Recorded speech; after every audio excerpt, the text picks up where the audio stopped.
राष्ट्र सर्वप्रथम राष्ट्र सर्वप्रथम राष्ट्र सर्वप्रथम राष्ट्र सर्वप्रथम। रायपुर साइंस कॉलेज सभागार में सीए छात्रों के राष्ट्रीय सम्मेलन का आयोजन किया गया। इस अवसर पर मुख्यमंत्री भूपेश बघेल भी मौजूद रहे। कार्यक्रम को संबोधित करते हुए सीएम बघेल ने कहा कि चार्टर्ड अकाउंटेंट्स हमारे व्यापार, व्यवसाय, उद्योग और देश के लिए महत्वपूर्ण अंग हैं। चार्टर्ड अकाउंटेंट समाज को आर्थिक रूप से मजबूत करने का काम करते हैं। इसके साथ ही सीएम बघेल ने the institute of chartered accounts of India को सेंटर ऑफ एक्सीलेंस की स्थापना के लिए नवा रायपुर में 5 एकड़ जमीन देने की भी घोषणा की।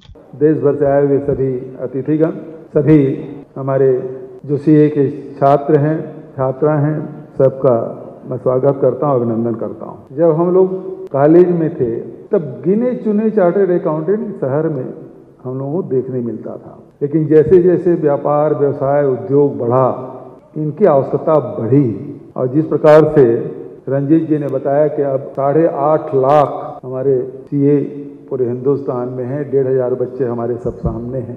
पैसा कमाना आसान है, पैसा कमाना आसान है, हालांकि बहुत कठिन होता है, लेकिन उन्होंने कहा पैसा कमाना बहुत आसान है, कठिन तो खर्च करना होता है। इन्वेस्ट कहाँ कर रहा है, सबसे महत्वपूर्ण ये है, खर्च कहाँ कर रहे हैं और खर्च कहाँ करना है, किसमें आपने ज्यादा खर्च कर दिया और किसमें कम खर्च कर दिया, जिसके कारण से आपको हानि हुई, ये जानकारी कोई देता है तो हमारे चार्टर्ड अकाउंट देते हैं। तो चार्टर्ड अकाउंटेंट है वो व्यापार के, व्यवसाय के, उद्योग के आईना है। वो आपको आईना दिखाने का काम करता है कि आप साल भर में आपने ये किया, जहां जहां आपको ज्यादा खर्च करना था वहां आपने कम कर दिया, जहां आपको खर्च कम करना था वहां ज्यादा कर दिए। अब जो आपके पास पैसा आया तो कहां कहां आपको इन्वेस्ट करना है, किस दिशा में काम करना है।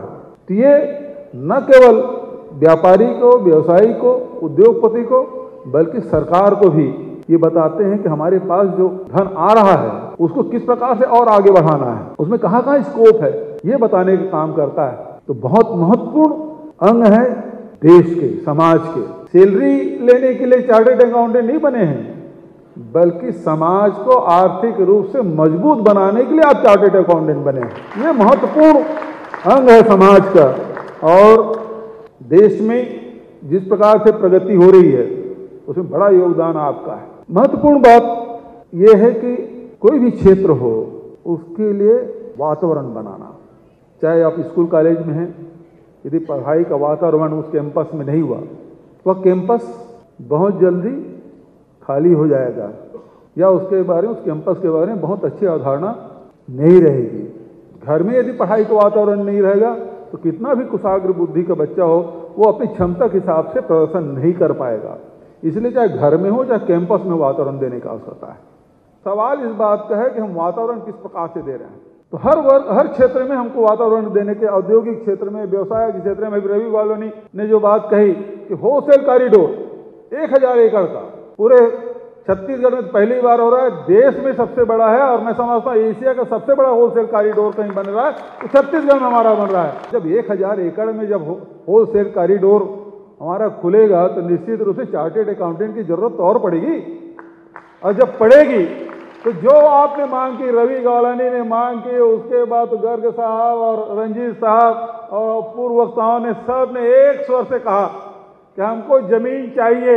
अरे पूरी जमीन छत्तीसगढ़ की आपकी है, क्या चिंता करते हो आप। 5 एकड़ मांग रहे हैं, निश्चित रूप से मिलेगा आपको। देखिए, किसी भी सरकार की सबसे बड़ी जो ताकत वो क्या है, वो लोगों के चेहरे में मुस्कान। वो सबसे बड़ी संपत्ति यदि मेरी है तो यही है, चाहे बच्चे हों, छात्र हों, किसान हों, आदिवासी हों, अनुसूचित जाति हों, महिलाएं हों, बड़े बुजुर्ग हों, युवा हो, तो आपके चेहरे में मुस्कान होना चाहिए। आप सबके मन में एक सपना है, उस सपने को उड़ान देने के, उसके लिए आकाश तैयार करने के, उसके लिए वातावरण तैयार करने की जिम्मेदारी सरकार की होती है। ये जो धरती है वो किसके लिए, ये आने वाले पीढ़ी के लिए। तो उसके लिए वातावरण हम दें, खूब तरक्की करें। हमारा छत्तीसगढ़ का नाम जहाँ कृषि के क्षेत्र में हो रहा है, उद्योग व्यापार के क्षेत्र में हो रहा है, हमने जो नीति बनाई पूरे देश का, पूरे दुनिया में जहाँ जहाँ कोरोना फैला वहाँ आर्थिक मंदी से जूझता रहा, एकमात्र छत्तीसगढ़ है जहां आर्थिक मंदी छू तक नहीं गया। तो मैं इस अवसर पर पुनः आप सबको बहुत बहुत बधाई और शुभकामना देते हुए आपने मेरा स्वागत किया, अभिनंदन किया और आयोजकों को बहुत बहुत हृदय से धन्यवाद देता हूं कि मेरी नए पीढ़ी से मुलाकात करने का आपने अवसर प्रदान किया। इसलिए मैं आप सबको हृदय से धन्यवाद देते हुए अपनी वाणी के विराम देता हूं। धन्यवाद। जय हिंद, जय छत्तीसगढ़। राष्ट्र सर्वप्रथम